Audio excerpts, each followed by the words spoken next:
প্রিয় দর্শক, আসসালামু আলাইকুম। আমি doctor Bazlur Rahim Ripon, medico physiotherapy centre, Restipara, Tangail থেকে আপনাদের সবাইকে জানাচ্ছি শুভেচ্ছা। প্রিয় দর্শক, অনেক রোগী আছে যারা বলেন যে ঘাড়ের এই যে উপরের অংশে, মানে জাস্ট মাথার যে খুলির ইমিডিয়েট নিচ অংশে ব্যথা, এবং এই ব্যথা অনেক সময় দেখা যায় মাথার এক পাশ থেকে যে অনেক সময় চোখের পিছন পর্যন্ত এই ব্যথা চলে যায়, অর্থাৎ ঘাড়ে ব্যথা, মাথা ব্যথা, কপালের দিকে চলে যায়। এই ধরনের সিমটমস নিয়ে তারা দীর্ঘদিন বিভিন্ন ধরনের চিকিৎসকের পরামর্শ নিচ্ছেন, ওষুধ খাচ্ছেন, বিভিন্ন পরীক্ষা নিরীক্ষা করছেন, কোনোভাবেই এই ব্যথা কমে না। কেন কমে না প্রিয় দর্শক, সেই বিষয়টি আপনাদের সাথে শেয়ার করতে। তো এই ধরনের ব্যথা সাধারণত বেশিরভাগ ক্ষেত্রে যে কারণে হয়ে থাকে সেটি হচ্ছে যে আমাদের ঠিক মাথার যে খুলি তার ইমিডিয়েট নিচে আমাদের যে সার্ভাইকেল 1 যেটিকে বলি,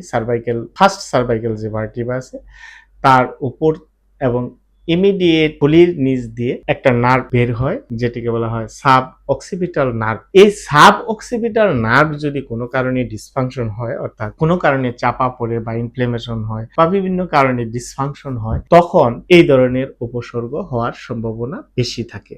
অর্থাৎ আপনার ঘাড়ের উপরের অংশে ব্যথা, মাথার পিছনের দিকে ব্যথা, এক পাশে ব্যথা মাথার, আবার কোনো কোনো সময় চোখের পেছনের দিকে ব্যথা, এই ধরনের ব্যথা হয়, যেটাকে আমরা সাবঅক্সিপিটাল নার্ভ ডিসফাংশন বলতে পারি। অনেক সময় এটাকে সাবঅক্সিপিটাল নিউরালজিয়াও বলা হয়। তো এই ধরনের ক্ষেত্রে সাধারণত দেখা যায় যে এই ধরনের নার্ভ ডিসফাংশনের কারণ কি?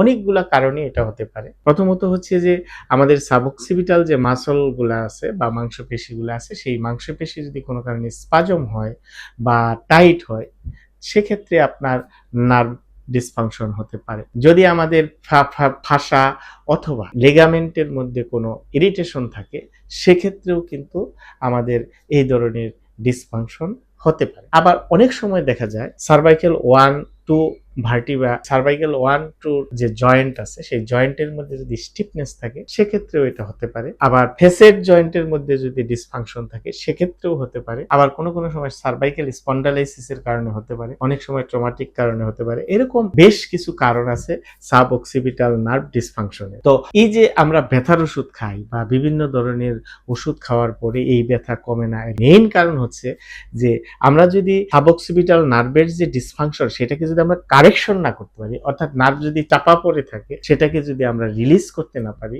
ইরিটেশনটাকে যদি আমরা কমাতে না পারি, তাহলে কিন্তু এই ব্যথা সহজে কমবে। যে কারণেই অনেক রোগী বলেন যে অনেক দিন যাবৎ বিভিন্ন ধরনের ব্যথানাশক ওষুধ, বিভিন্ন ধরনের ওষুধ খাচ্ছি কিন্তু ব্যথা কমতেছে না। তাদের জন্য পরামর্শ হচ্ছে যে আপনি একজন বিশেষজ্ঞ ফিজিওথেরাপি চিকিৎসকের পরামর্শ নিতে পারেন। কারণ এই ক্ষেত্রে যেটি প্রয়োজন যে প্রপার একটা ফিজিক্যাল অ্যাসেসমেন্ট করে এক্সাক্ট কারণটা খুঁজে বের করে যে আমাদের নার্ভের ডিসফাংশনের কারণটা কি, আমরা যদি সেই কারণটাকে আমরা রিলিজ করতে পারি বা রিলিভ করতে পারি, তাহলে কিন্তু আমরা সহজেই এই ধরনের ঘাড়ের উপরের অংশের ব্যথা, মাথা ব্যথা বা চোখের পিছনের দিকে ব্যথা, এটা আমরা সহজেই কমাতে পারি। তো এর জন্য গবেষণা যেটি বলে সেটি হচ্ছে যে প্রথমে পেশেন্টকে এডুকেশন করতে হবে, তার পোস্টার সম্বন্ধে, তার বডির ভঙ্গিমা সম্বন্ধে আমাদের পেশেন্টকে এডুকেট করতে হবে। বিশেষ করে হেড ফরওয়ার্ড পোস্টার পজিশনে যে আমরা কাজ করি, অর্থাৎ সামনের দিকে মাথা ঝুঁকে যে কাজগুলো করি, সেগুলি আমাদের অ্যাভয়েড করতে হবে।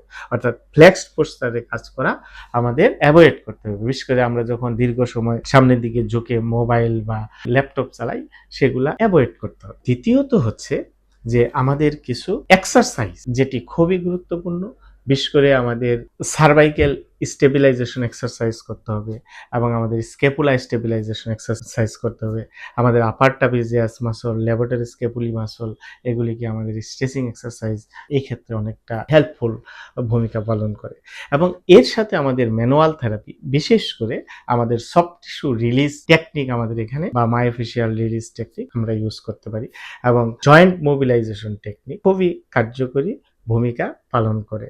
এবং কোনো কোনো ক্ষেত্রে দেখা যায় আমরা এর সাথে আমরা কিছু ইলেকট্রিক্যাল মোডালিটিস আমরা ইউজ করতে পারি, যেমন আল্ট্রাসাউন্ড বা টেন্স বা ইনফ্রারেড রেডিয়েশন। এইগুলি আমরা ব্যবহার করলে এগুলি সহায়ক হিসেবে কাজ করে।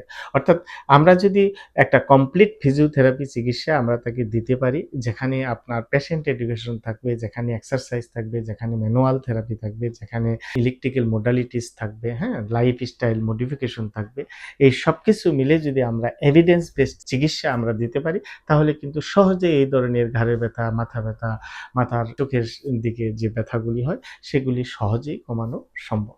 সুতরাং প্রিয় দর্শক, আপনারা যারা দীর্ঘদিন এই ব্যথায় ভুগছেন, ওষুধ খাচ্ছেন, ভালো হচ্ছেন না, আমাদের পরামর্শ নিতে চাইলে আমাদের স্ক্রিনে দেওয়া নাম্বারে যোগাযোগ করতে পারেন। ধন্যবাদ সবাইকে। আমাদের ভিডিও নিয়মিত পেতে আমাদের ফেসবুক পেজটিকে ফলো করে রাখতে পারেন এবং আমাদের ইউটিউব চ্যানেলটিকে সাবস্ক্রাইব করে রাখতে পারেন। আসসালামু আলাইকুম।